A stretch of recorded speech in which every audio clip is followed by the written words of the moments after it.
Acemi Çilingir'den herkese selam. Bugün DAF'ın 706-68 modelli kilidini açacağız.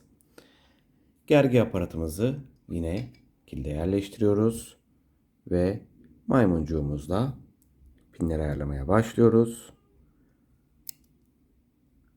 Bir numaralı pimde herhangi bir hareketlilik yoktu. İkinciye geçiyorum. İkinci hafif tutunuyor gibi.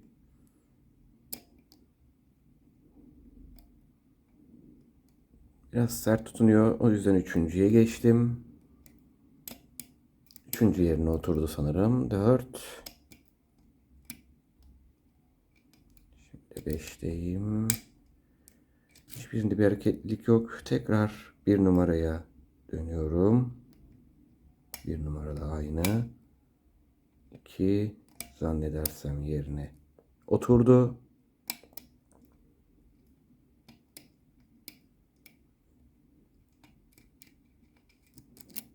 Tekrar baştan alıyorum.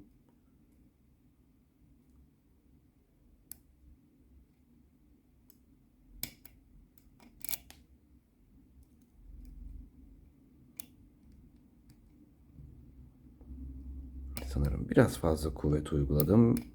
Hatalı bir ayarlamamız vardı. Evet. Kilidimiz açılmış oldu. Sonraki kilitte görüşmek üzere. Herkese iyi günler diliyorum.